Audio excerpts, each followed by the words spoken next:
I need help, boss. Stands up and says it louder. He goes, I have a really big penis. We're the NSAA. We're never serious about anything except grip ball. I have drifted an aircraft carrier. What? To an extent, but you'll be out there alone as fuck. There's no. Just bumping into people by osmosis of dopeness, you know? 3, 2, 1. We're rolling. All right. Welcome, everybody, to the Happy Hoodlums podcast. We're going back to the basics again. It's your host, Kemper Woodruff, with the very powerful Zachary Sampson. We're in the building once again. Also, he's wearing his Jab shirt, which is awesome. So, salute It's backwards Joe on camera, but fucking... Yeah. Anyways. That's all good. So, Zach, at the top of the show, is there anything that you would like to start off with? You know, I was thinking about that while I was working out and stuff, and I was so I've been talking to this girl lately, right? Mm-hmm. And in talking with her, I asked, like, what are some important things for you in, like, a relationship type thing, right? And for her, it's was being family oriented type thing. And over the course of, like, talking to her over the last few weeks, I've started to realize kind of, like, how much I love my family, on top of realizing all the little things that I do that I didn't even recognize that could be blessings for them. And so, as like an example, right? Mm-hmm. It could even just be saying things, or like small little actions. And there's two examples that first came to mind when I was thinking about this. One was something that you said recently. And we were walking, and I can't remember where we were, but I think we were in Medford. And we were talking about editing and, like, the workload and stuff like that. And and in relation to my eyes. And then you had mentioned that you wanted to try to get as much of the workload off of me so I didn't have to look at screens so much to kind of protect my eyes. And in the moment, I was like, I felt a lot of love after you said that, because I was like, he actually cares about protecting my eyes and stuff like that. And so for me, that was super big. And it hit me kind of like in my soul a little bit. I got you, bro.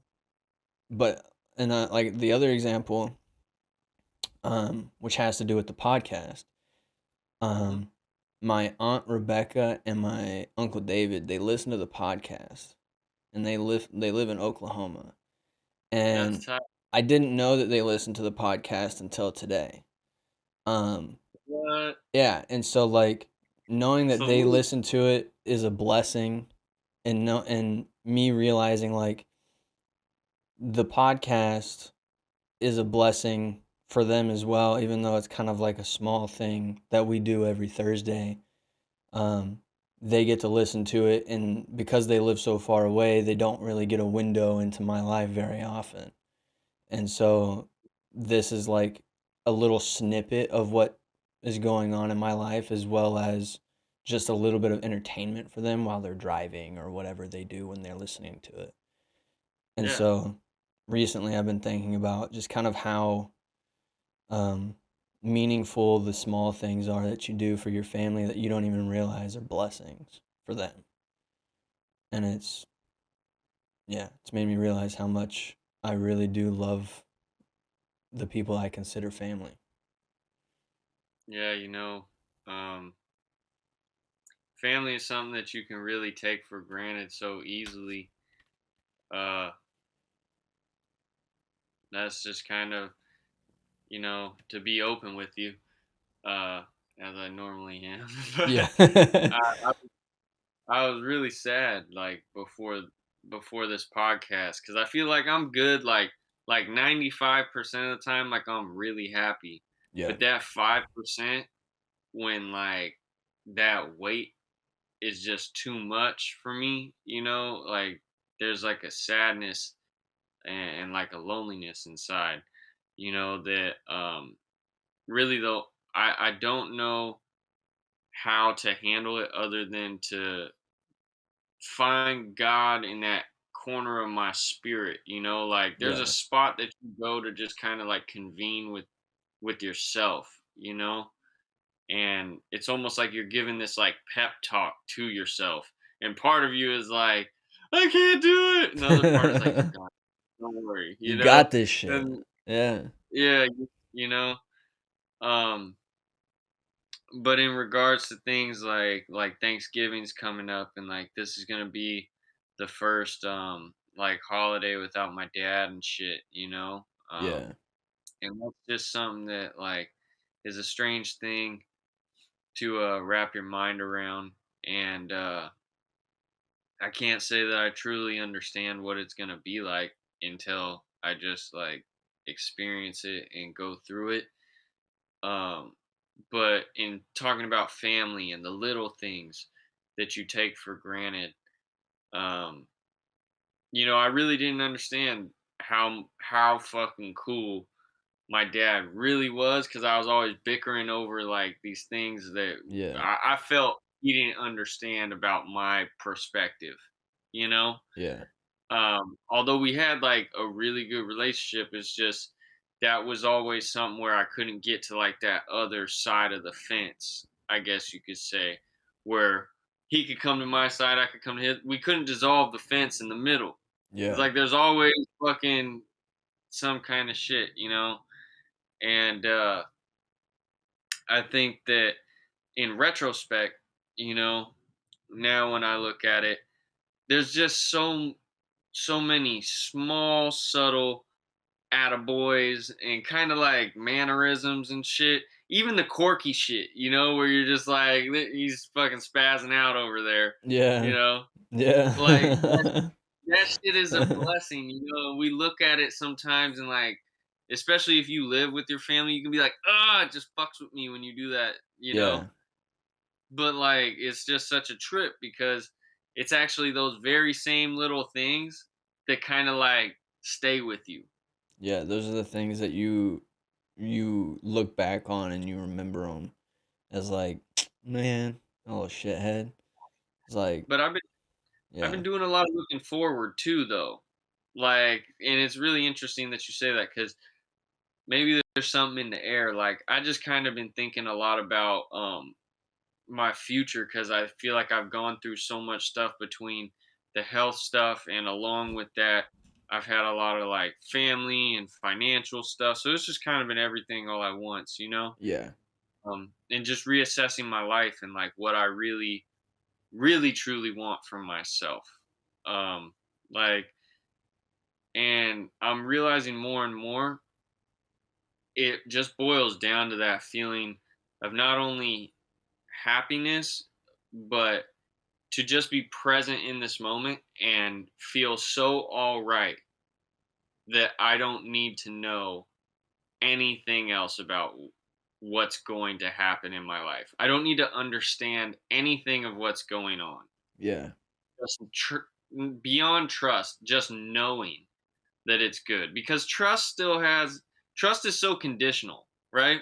Well, trust can be broken, But this is the you thing, know. like betrayal and trust are almost like conditional, very human constructs of the mind, Yeah, where like God is conscious love, right? That's unconditional love, that's choosing consciously to make that choice to love anyways, you know? And it's such a lighter state of being. And I think that's kind of what everyone looks for. And we're like here to figure out and almost like burn off different elements of our karma, of our habits. And I saw this the other day in myself because working at the weed store, like, yeah, when I worked at the dispensary, I learned a lot about business. It was a great thing. I have no regrets about it. But if I was just to look at it in black and white, I was like, I've always felt that I'm supposed to be like the boss or a manager, a leader, a visionary, right? Yeah. And yet I found myself as like kind of a cog within this whole other system of making someone else money and hoping if I do it well enough, then it'll get me to the position where it's going to branch off into my own thing. Yeah. Right. And really, I think what you learn there can be transferred in terms of certain skills. But then I went to work for the gun store, and I kind of found myself doing the same thing, trying to be the best damn employee that I could, kind of, you know, make this place the best that I can do from my contribution Yeah. while still maintaining who I am. Yeah. Right. Um, and now I've had to sit and kind of look at it and I'm like, oh, like I'm really proud of myself of all the progress I made in a year, all the stuff that I've learned, all the things that I've acquired. I've seen and really blown myself away with how much you can do in a year if you just dedicate yourself to something and invest in it and immerse yourself in it. But I was like, didn't I just do the same thing that I did over here for 8 years, over here for a year? Yeah. Like, didn't I just pretty much repeat that same cycle of what I was fucking doing? And I Yeah. was like, oh, like, if you're a boss, you have to, like, that's what making room in your life is, When they say make room for it, you have to be a boss already. So you have to prioritize your business first, Yeah. you know? And I'm starting to learn that this is a very transferable skill of life, you know? And once I come to this place of everything's all right, you know, knowing that there's a plan for this, and that knowing I will succeed just off of this formula of dedication and immersion and commitment and devotion to this positive feeling journey, right? And it's just that, a feeling journey that leads to these discoveries of higher truths, Yeah. So, like, yeah, trust and betrayal exist in a conditional realm of like, trust is, yeah, as long as these conditions are met, I'm willing to believe, right? Faith is a knowing that supersedes belief. I don't need to rationalize this. I just know. And I know it by how I feel. Um, and I think that's like the root, that if you can just get that one thing right and prioritize that, whatever you have to do to convene with your spirit to get you to that place of that knowing, that presence, that everything's going to be all right. I don't have to figure out 10 steps ahead of this, because living your life constantly like analyzing and strategizing is not an enjoyable life. No, it's not. That constant narration in your head is not healthy, and it's actually a very immature way of living. You know, the fact that I'm so anxious, that I'm so on eggshells, that I have to narrate and talk myself through this. It's like me just ringing onto a comfort blanket and I just clutch it and I can't stop fidgeting with it, Yeah. You would see that person and be like, if I was actually doing that, you'd be like, that's a fucking crazy person. Yet so many people live that way. Right? And it's like, once you get to just this point where you're cutting the narration off, and in this book, let me go find it real quick, because it is an awesome book. It's called Your Sacred Self by Wayne Dyer. Okay, he has this analogy of the 5 layers of consciousness, and he calls it a meditation, and he thinks about it like a pebble and a pond, right? So if you look at a pond, the wind and everything affects that top layer, That's like your consciousness, right? Just below that, there's still things that are affected in the waters. The waters are still stirring around, right? And that's kind of when you're on that like analyzing perspective, right? Mm-hmm. And then you get below that where it's almost just quiet, right? It's finally still, you're present, right? But there's like two other layers, and when you reach that ultimate layer, it's that not only am I present, not only do I have clarity, but on top of that, I don't have a need, right? Like my neediness is evaporated by my ability to not um be okay. I'm so okay. I'm so like I have this deep inner knowing in me where I don't have to know 10 moves ahead. I'm enjoying my journey by being right here. I'm enjoying not having to plan this shit out farther than where I'm at, where I can execute from, right? I know if I execute this properly, all that is going to take place. And if I'm in this state of clarity, if I'm in this present state of well being, there's no way that I'm going to have a better way of handling my future than from in this state. Does that make sense? Yeah, I mean, usually, so here's, I guess, an example of it. When you talk about how anxiety and constantly trying to plan ahead to avoid certain things or whatever, right? Mm-hmm. In Norse mythology, Odin, who's like the chieftain. He's right. He's like the primary god. Well, he learns about this philosophy, or not this philosophy. This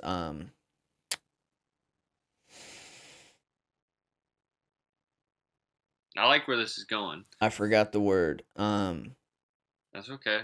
A prophecy. There.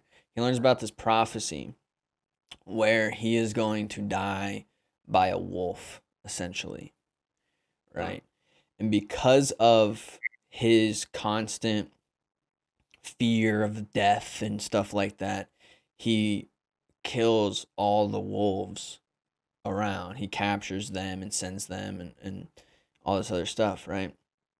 Well, Loki ends up having a wolf child named Fenrir, which is inevitably Odin captures Fenrir because he's a wolf.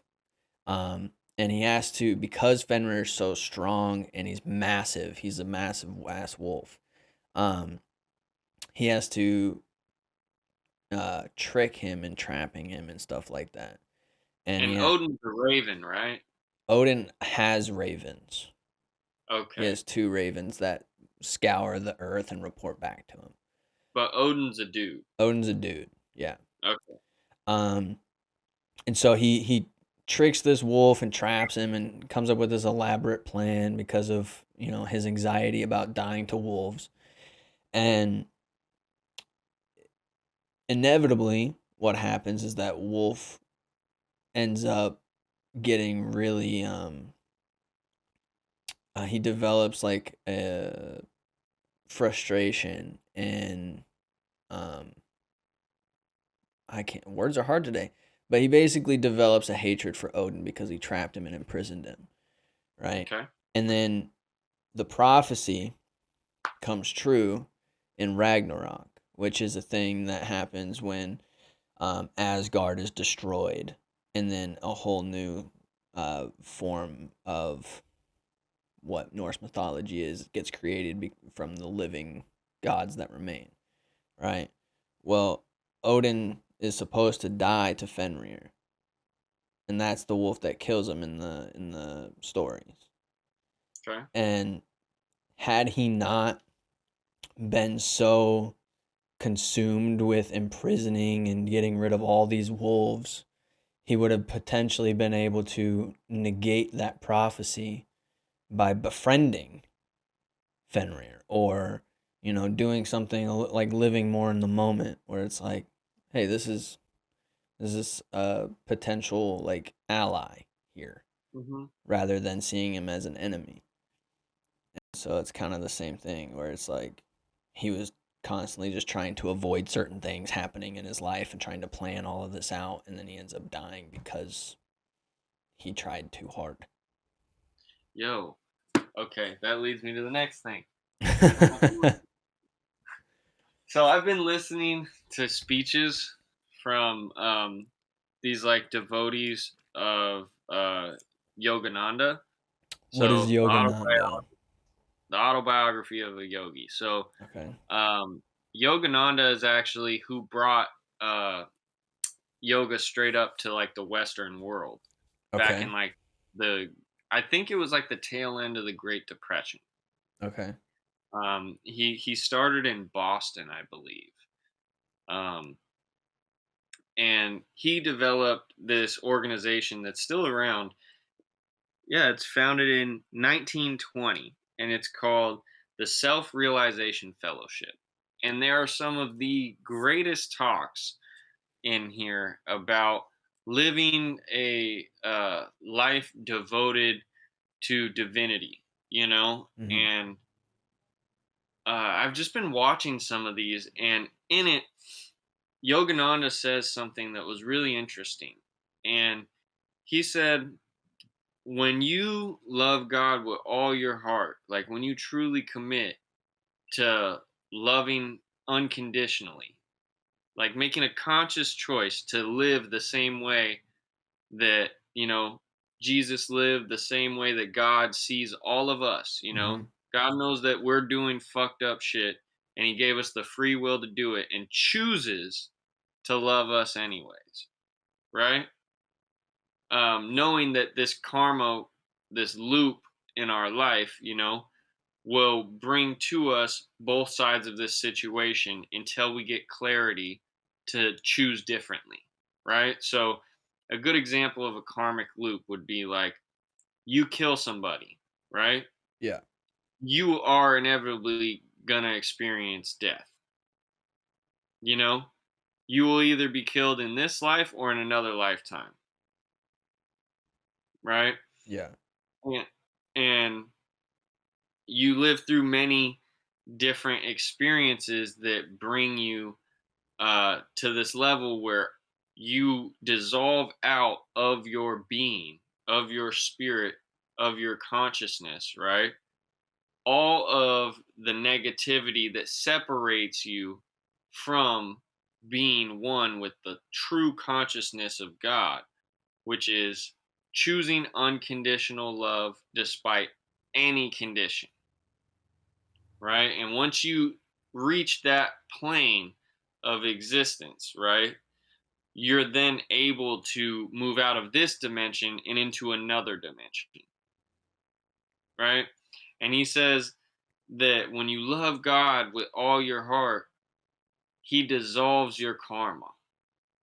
What you petition him for, as long as it is within and called according to your purpose, right, is how they would say it in Christianity, right, or in biblical terms. There's a verse that says, I believe it's in Romans, where he says,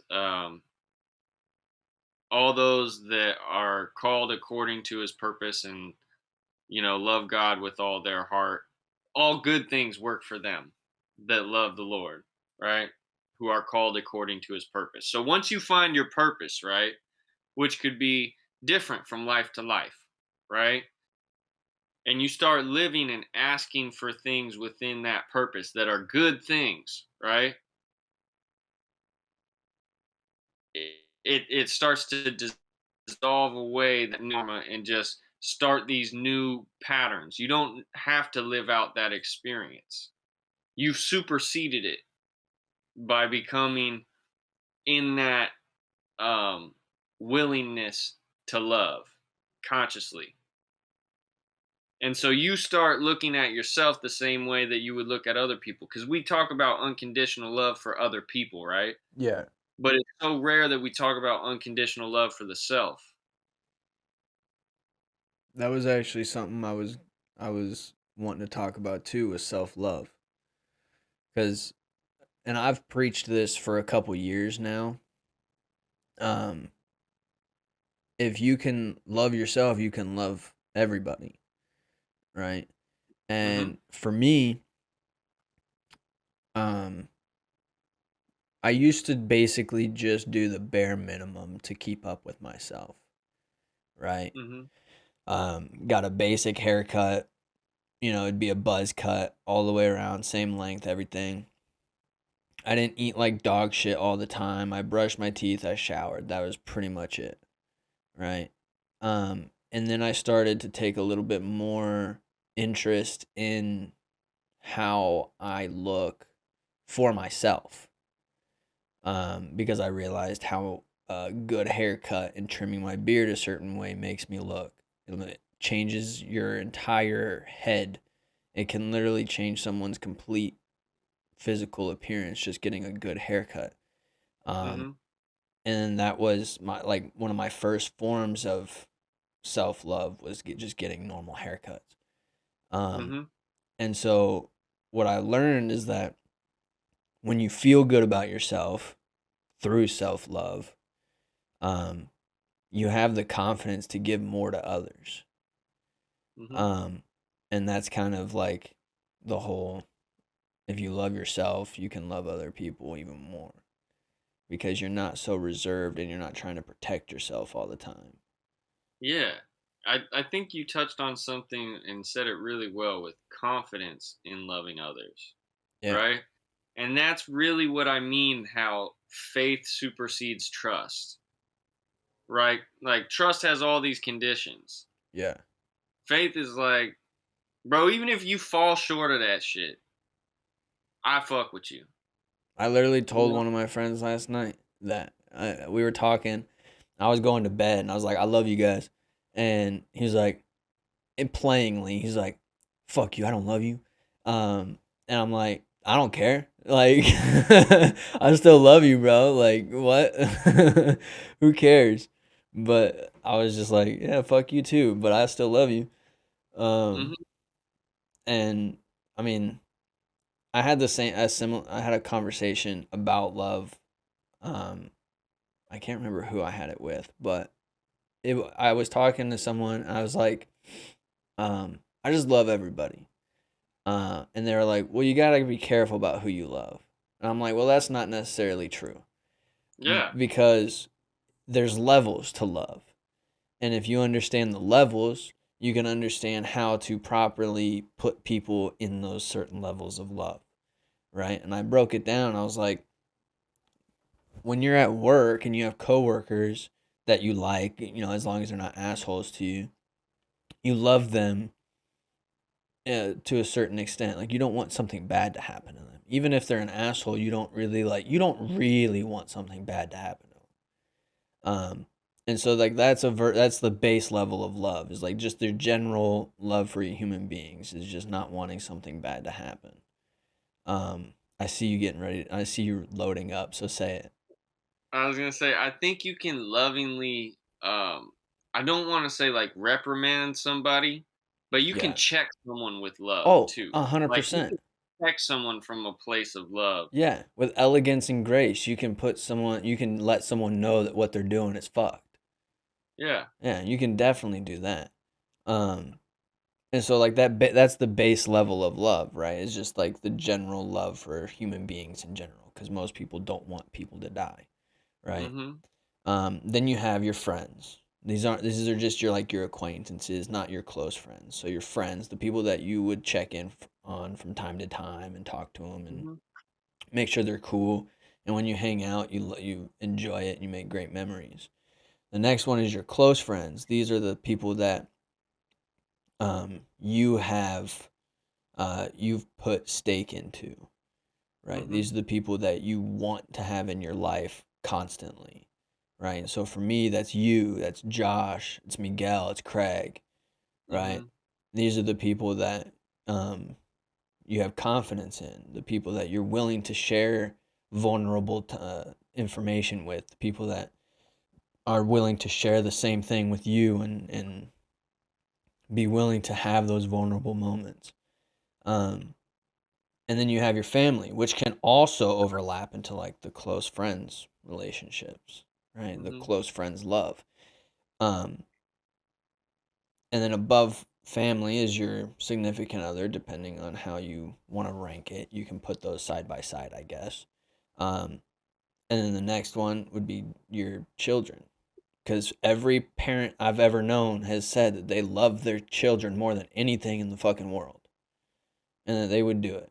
You know, any good parent, right? There are some pretty shit people out there that probably shouldn't have had kids, but they did, right? But most good parents have literally said, "I love my kids more than anything," and so I feel like when you figure out that those levels of love exist, you're more willing and more open to loving people and being willing to say, "I love you," because like I've met people, and I was just fucking friends with them, and I would tell them I love them, and they had a weird standoffish thing about saying it back because they had this connotation of like this is like a super strong word that should only be used in very sparing situations with someone that you are romantically involved in. It's like, well, like then you're just closing off, you're just putting a box, you're putting one level of love, and you're saying that that's all it is. Well, I think there is something to it's interesting. I was talking to a guy about training a dog, right? Mm-hmm. He was saying that I asked him what his dog's name was, and I think he said something like, "Oh, his name's like Rocky," Yeah. right? But the whole time he was in the store, he wasn't calling him Rocky. And I was like, "So what? Why do you refer to this dog strictly in this name?" And he goes, "Well, I want it to be special when I say Rocky, right?" Yeah. And I think as long as the emotion behind the "I love you" is special, it's or just genuine, right? Yeah. Even if that other person's not in the place to receive it, even if it's not like, "Oh, I love," you know what I mean? Yeah. Even if it's just like, "I love you," Yeah. that's solid enough. Um, and people can feel it. I don't think that some people are willing to open themselves up Mm-hmm. because they believe that they can lose something, Yeah. but to me, like, I've I've experienced a lot of like death in my life, you Mm-hmm. know what I mean? And like when you really experience that shit, like when I say I love you, it's like I don't know when I'm gonna see you again, and I don't know if I'm gonna wake up tomorrow. Yeah. So like the way that I love, and I just it's so interesting because it's weird to give yourself kudos, right? Yeah. Yeah. Sometimes like it can feel weird, like at first, or at least for me it does. Yeah. I've dealt with a lot of like unworthiness and some insecurity and shit like that behind this, but realizing the older I get, like the way I keep it real is different, you know? Like like I tell my girl every fucking night, like I love you, Yeah. or I send you a good night. And if I didn't, I either pass the fuck out off like an edible or something, or Yeah. you know what I mean, or like Yeah. it would be a circumstantial thing, is what I'm saying. Yeah. Very rarely it doesn't happen where you don't say Very goodnight. rarely. Yeah. Yeah, if I intentionally don't say it, it'll fuck with me, bro. Yeah. You feel like an Because asshole. yeah, I really, in my heart of hearts, I'm like, I don't know if I'm gonna wake up tomorrow. Yeah. I don't know what's gonna happen to you when you walk out this door, and that's one of the things that fucks with me. Like, I think I actually have like some PTSD about that kind of shit. Is like when people go to leave, like there's a part of me where I'm like, like I want to keep people. Like that's why I'm gonna have a fat ass crib, a fat crib, and I'm gonna have all the people that I love. I'm gonna be like, look, y'all don't even gotta go. Like, if you want to, you can fucking go. But like, yo, I need a castle for real. Like, I need a fucking village. Yeah. I fuck with it. Yeah. I mean, like, Yeah. yeah. I don't know. I just love people. Me too. And like sometimes I'll realize like how cool people are. And I'm just like, dude, I fucking love you guys. And like I'll drop it casually, like so that it's not like a moment where you have to make it a moment, right? Yeah, you're having a moment, but Yeah, you don't I'm need to having the moment, but I'll be like, I fucking love you guys, bro. This is fucking awesome. Just like really casually, like to the point where it's not like, yo, I fucking love you, and it stops and everyone's like, fucking love you, and it gets sentimental, but just like in a moment, right? I can have that on my own, but yeah, I fucking love people, bro. It's awesome. It's Bro, cool to just like enjoy people. that's like when you see a girl, like she don't realize that you're like peeping her and she's like all sprawled out like in Yeah, bed, or even if she just like just laying there looking like a cute little angel in the morning, you done snuck out of bed, you gotta go to work or some shit. just You just look admiring. at it, and you're just like, just I just love you. You're just a snack of a person. Like I I adore the shit out of you. Like, Yeah, I feel you, and bro. that's something really cool. I think that women have that more than men because they allow themselves, like, it's almost like expected behavior, right? Like as men, it seems like it's a little fucking weird if you go gaga about like a kid that is or something to a Oh lot of yeah, people, you yeah, know. yeah, But like, chicks go gaga for kids like all the time. Like they'll just be like, "Oh, this is so cute." But I think that's really what it is. They're like, they allow themselves to have that, you know. And I think as men, we need to navigate that in a way where it's like it doesn't really matter how you go about the shit, you know, as long as it's just genuine and it isn't fucking creepy, yeah, you know, you're good. yeah. It's not, yeah, and that's the hard part is being a dude trying to navigate that specific situation because as if you could say the wrong thing in the wrong pitch of voice in that specific situation and you end up looking like a creep. Or they're just like, yo, like you just why you acting like a bitch? Like why you all fucking mushy gushy? Like, Yeah, or they um, fucking yeah, they think what? you're like Yeah. oh, yeah, That's it's why I really think we need to have little kids wear suspenders more often. Cause not only is it cute, but you can pick a little kid up by like some like if they got overalls or something.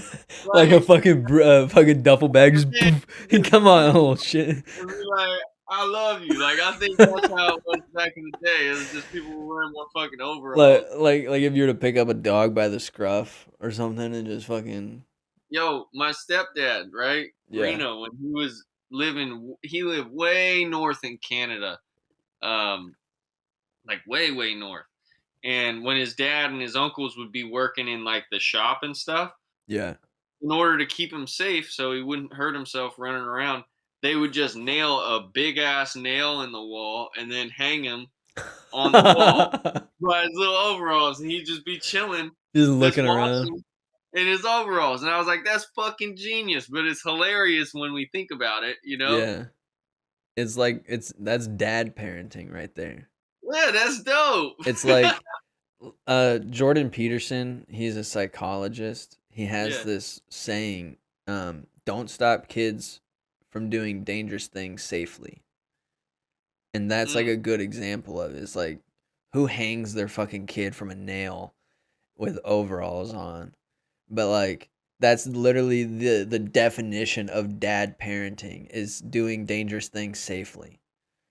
And yeah. it's like that's fucking dope. Yeah. You know, like my mom used to get mad at my dad because when I was, man, I had to be like maybe 4 years old or something. He would Yeah. let me drive the car. Oh Like, shit. yeah, like because I mean, he would put his hands on my hands Yeah. and just like let me steer through the back country out by Vernonia and stuff. Yeah. There's hardly anyone out there, you know? Yeah. And so you just guide me, and then eventually you would just kind of take his hands off and just let me drive. So when I was like 4 years old, I was whipping it. Hell yeah, bro. I'd just sit on his lap. Yeah, it was cool. That's dope.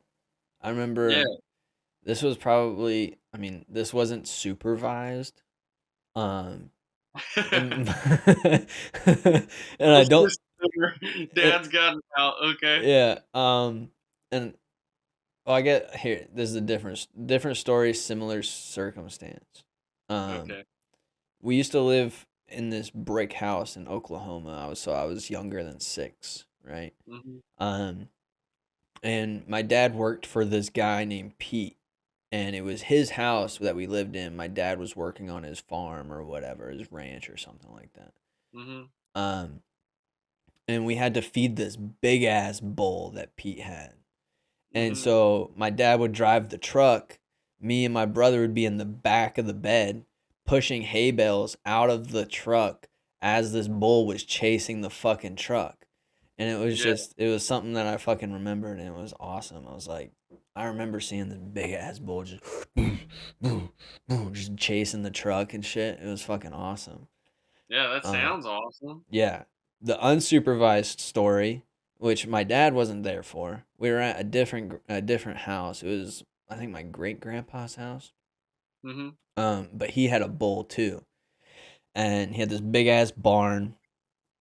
And me, my cousins, and my brother. My brother was the oldest. I had one older cousin, and then a cousin that was the same age as me. Mhm. Me, my brother, and my oldest cousin go into the cage, like the fenced off area where the bull is, and we Mhm. start running around the barn. And the bull inevitably isn't, now that I look back on it, probably wasn't chasing us. It was just kind of like following us. But Yeah. as a 4-year-old looking back at this big ass animal chasing me, I'm terrified because I can't run as fast as the other two because they're older by like 4 or 6 years. And I'm freaking out. I'm screaming, and I'm like, I used to call my older brother Bubba, and so I was Yeah. like, Bubba, help me! And he had to turn around and pick me up and carry me back to the gate because I couldn't run fast enough. And I was just Yeah. terrified of this bull, but it wasn't like if that bull wanted to get me, it could have. Yeah. It just didn't want to. Isn't that interesting how like some animals are just like they got like that sense and they're like cool with it. And other animals are like a fucking crocodile, eat your ass, bro. They'll Fucking go fuck. yeah, You they don't give know? a fuck. If they're hungry, they'll snatch you. Yeah. I seen this. Crocodiles are really cool, by the way. They are pretty dope. They're fucking dinosaurs. Yeah. Yeah. Um. I seen this clip today, and the only reason I bring it up is because the bulls talk. Mhm. It was like a running with the bulls type thing. I don't know if it was the official In running with the Spain? bulls. What? In Spain? I don't know if it was in Spain. It was just like a clip. Okay. There's this big gate and there was people behind it, and the bars of the gate were just big enough for people to slip through so that they could Mhm. get away from the bulls if they wanted to, right? Yeah. And this dude, he's fucking hauling ass towards this gate, and he tries to go through, and right as he's about to slip through, the bull smashes into his legs and like pulls him back in almost. And it was just Yeah. like, holy shit. And Yeah. they had to, like, this one dude had to grab the bull's tail to like pull Mhm. on him and distract him and get him off the dude. It was Yeah. fucking crazy. So it's like Yeah. there's the two polar opposites there. It's like the bulls that weren't hurting a 4-year-old kid that's in his fucking area, and then there's the bull that's like, I'm gonna fuck you up, bro. Yeah. Yeah. Well, I don't know. Maybe they can feel the difference of like the playful energy, Yeah, maybe. and it was like a little thing. But like when you get into the fuck with a bull, it like yo, look, they have so much power. Like Bro. that's something that I really appreciate about nature is when you observe nature, be it animals or the weather or just anything in nature has incredible amounts of inherent power within it. Yes. It's amazing. Yeah. There's Even like food. Food has crazy power in it. dead ass. It's like if you eat, like, bro, this isn't food, but it creatine, right? Specifically this type of creatine that I have, a monohydrate. When I drink it, I feel so good, like wired. But creatine's like naturally produced in the body, as far as I'm aware, right? And it goes straight to the brain because it helps the brain. And so when I drink it, I'm just like, dude, this is crazy. How am I supposed to feel like this? Or why do I feel like this? This is crazy. And then when you eat really good quality food, you feel on top of the fucking world. Like when I cook for myself, like in the morning I cook eggs and fucking toast with bacon, and some yogurt. I'm like, dude, I'm a champion right now. And I finish eating, I drink my coffee, and I feel like, dude, I'm on top of the world. Let me take my vitamins real quick, and I'm fucking destroying the day.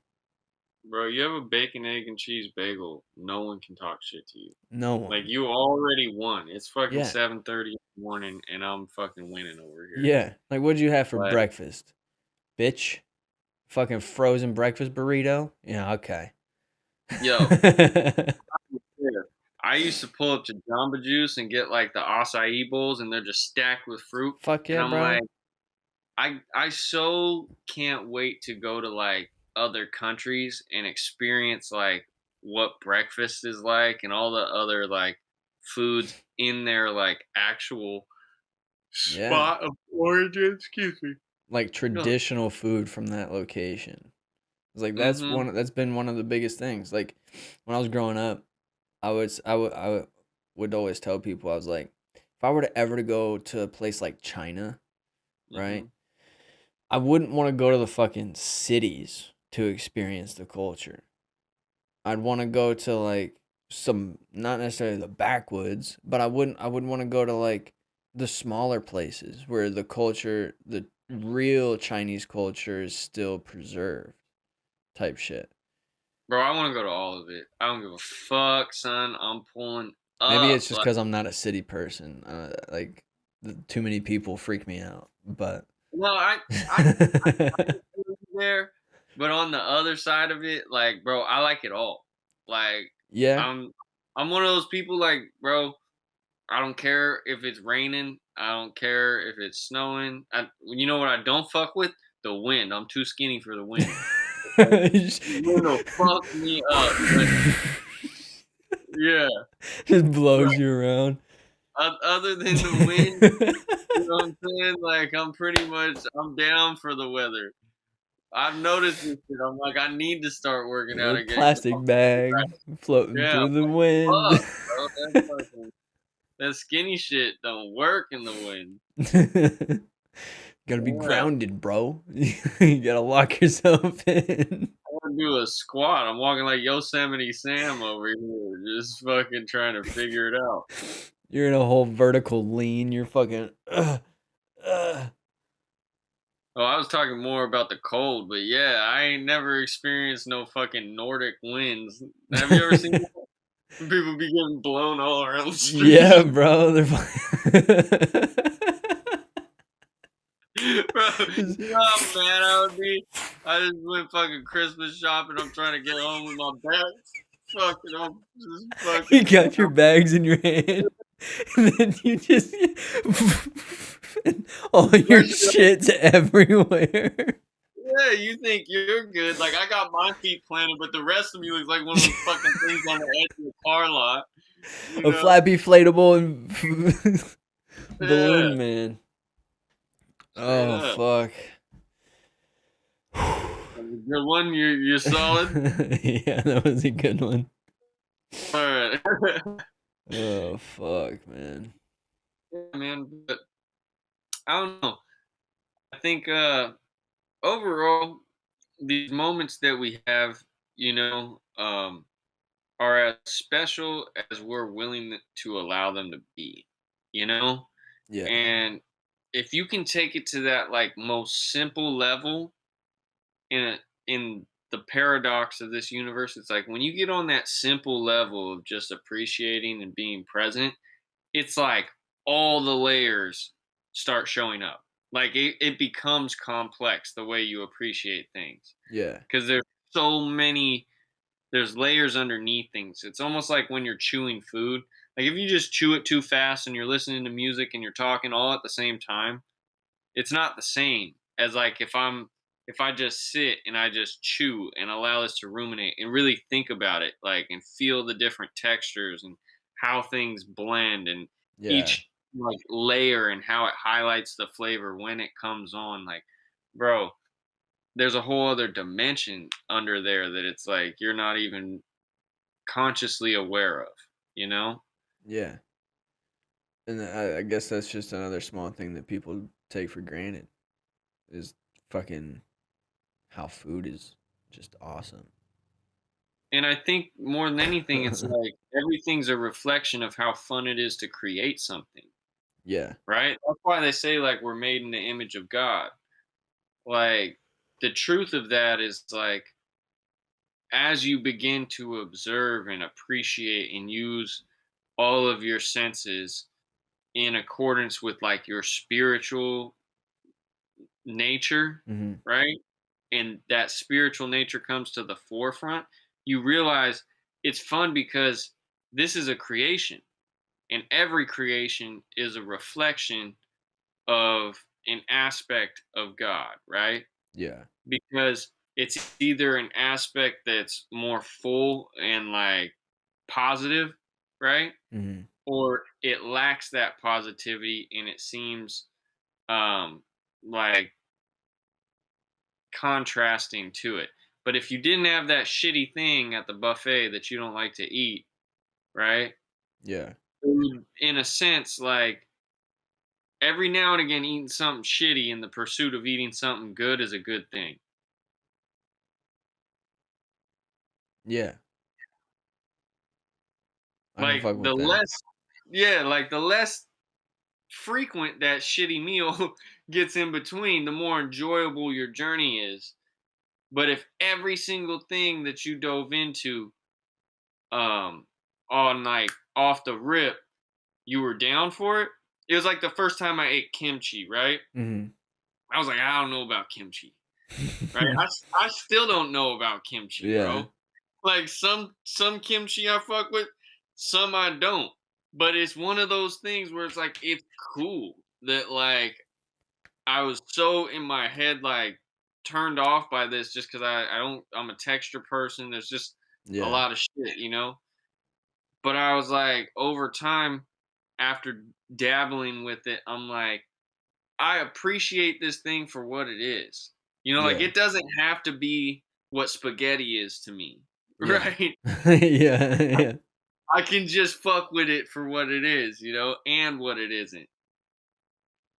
I think that's something that I wish people would start teaching kids.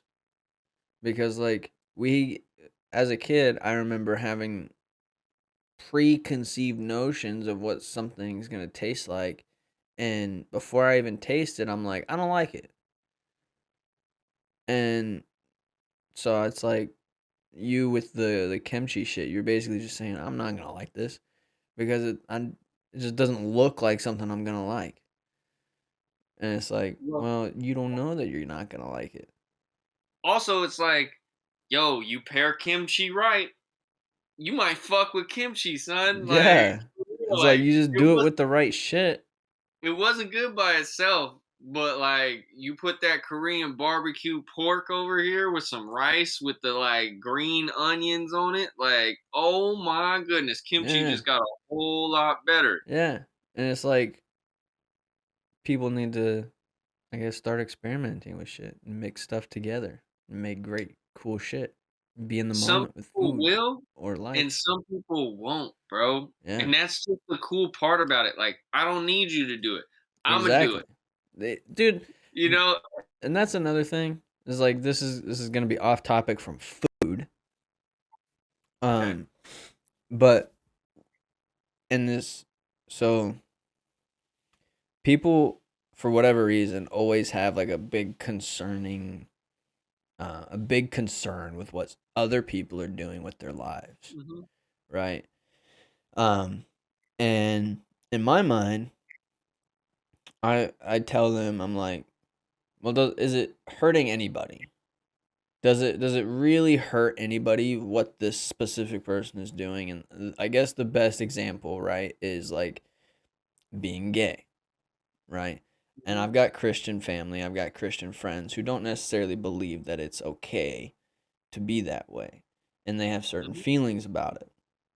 And in my mind, well, I actually have had these conversations with these people, so not in my mind, but Mhm. I asked them, I'm like, well, what does this person being gay affect with you and your ability to get to heaven?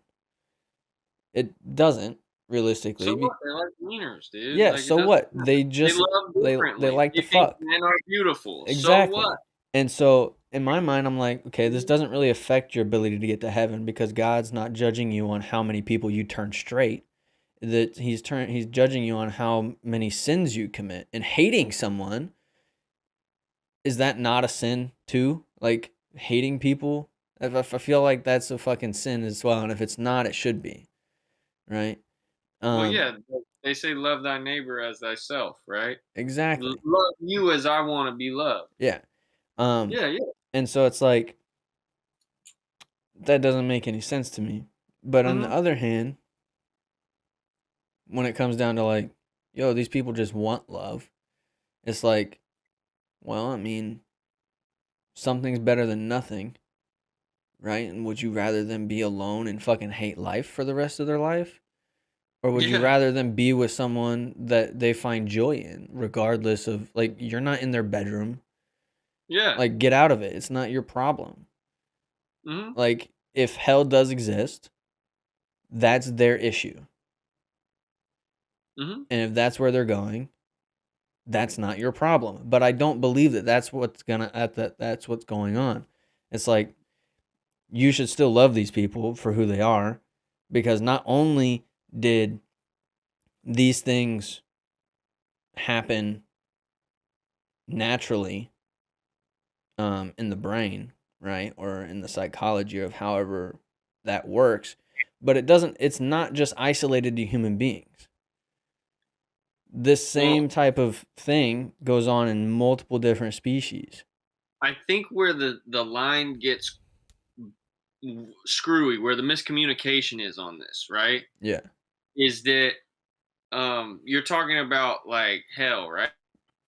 Well, how much more of a hell can you really have than an experience of being detached from love, Yeah, it fucking of sucks. being detached from unconditional love, right? Yeah. And having to live this life where being miserable draws to you more things of that similar nature, right?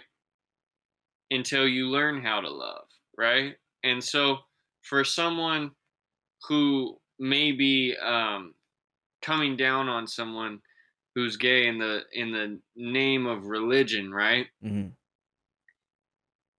Say that person, by practicing that religion, has had an experience of the Holy Spirit, which exists outside of, just Christianity or biblical faith, right? The Holy Yeah. Spirit is indicated and recognized in like any faith, right? Hmm.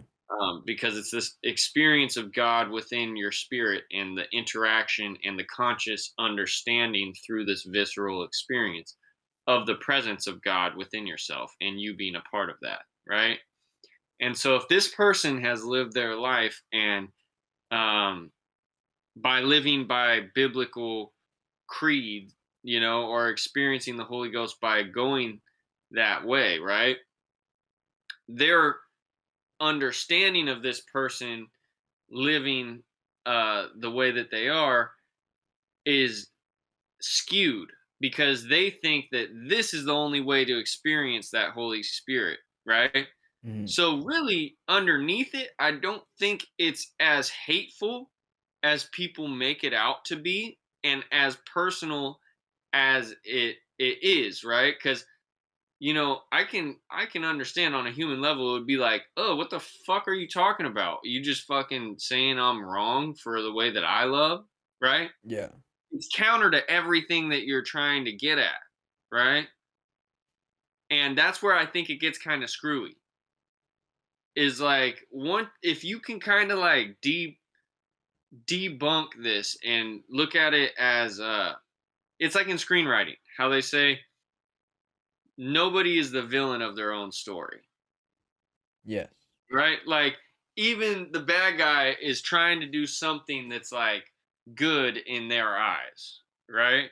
Yeah. And I mean, like, And that's literally, even um, in the directing masterclass that me, Miguel, and Jake took, the mhm, director was said, don't let the actor um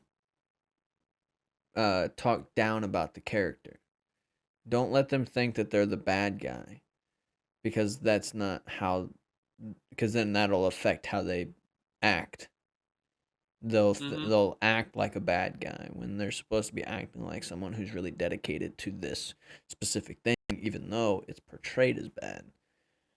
Yeah. Yeah. And so I think that's where that line kind of gets um that's where it gets misconstrued, you know? And I think not everybody um conveys that message properly, and not everyone's in a place to receive it, right?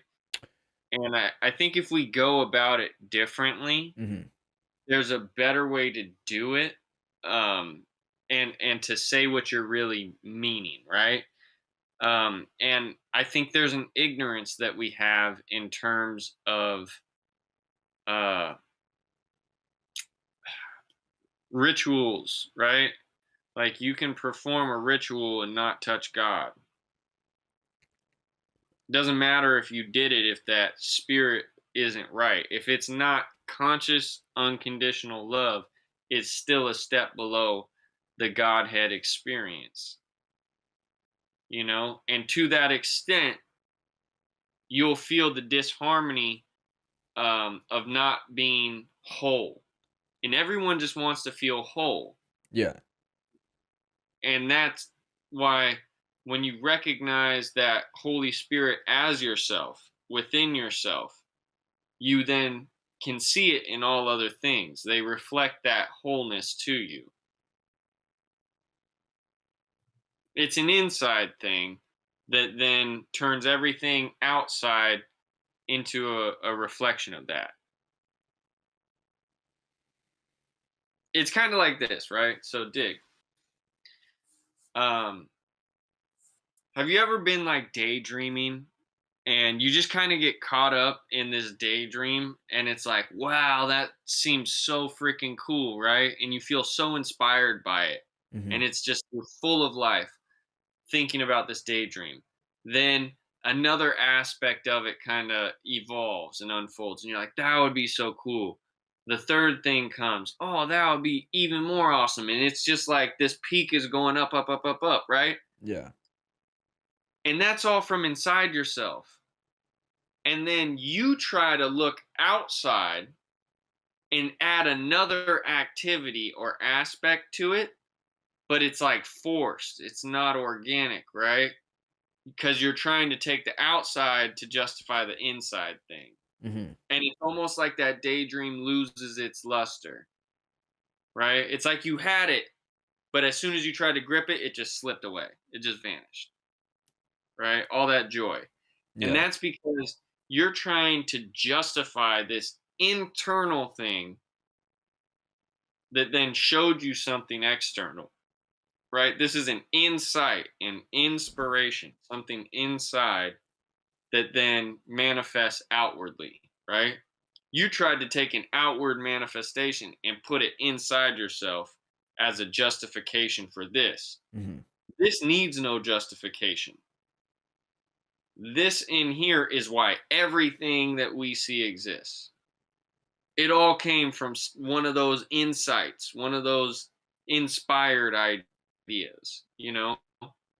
And out of that births creation, right? But we get this creative process kind of backwards and we turn it around on ourselves unknowingly, Mm-hmm. midway through the process. And that's why you find people that may be enamored with um, buying new shit, but it only keeps them happy for an afternoon, Yeah. right? Then eventually they can't buy enough shit to make themselves happy because happiness is in here. When I find it in here, now any choice that I choose, I can be happy with. Yeah. But if I need something out here to be happy in here, I got it all backwards. It's all fucked up. It's all fucked up. It's all fucked up. Yeah, and so I think Basically, that's just try and be happy. yeah, we kind of get it wrong in that sense, Yeah. because in that same way, that would be like a religious person trying to justify what's in here by what's out there, how they're living, what they're doing out there as this. No, no, no, no, no, no. It's actually you found this, and now everything out here justifies that. Right? It's not that these aren't moral or ethical, um, good things to live by, Yeah. guidance, and ways where you're not gonna create negative karmic loops, right? It's kind of what it comes back to is if I'm not fucking people over and doing weird shit, stealing, killing, whatever, I'm not gonna have to deal with understanding both sides of that decision, Yeah. right? If I just consciously choose to move and be this loving being and do everything on the premise of a basis of love, regardless of whatever the conditions and circumstances may be. Now I don't need to experience those situations. I don't need the duality to understand it. My intellect is beyond that lesson. Yeah. And so I think that's just a weird thing where it's like someone's trying to justify this feeling they have in here by what they're actually doing. But no, it's that you chose to feel this way and found the way to feel this inside of yourself. And now everything that you do reflects it to you. But you can't project that onto somebody else. My mom would say this. She would say when I was younger, you can't put an old head on young shoulders. Okay. Right? And she would always say that when I would be like fucking up. That would be one of the things that she would like remind Reno, because like, or my dad or Mike, whoever, they would always. She didn't really have to remind Mike much. He was always super understanding. But when I was going through what I was going through, you can't force that upon somebody, because their lesson is different than yours, right? Yeah. How they learn that thing, how they experience love is different than how you experience it. And that's like to be respected, and it's out of fear that you can't accept that, right? Mm-hmm. But underneath but that fear that's underneath might not be coming from as bad a place as you think, right? That might be someone wanting the best for you, but they just don't really know what's right for you. Yeah. Like on a human level. And if we can just de-escalate that shit, it can bring us to a place where we can not only accept, but forgive for ourselves to live unconditionally.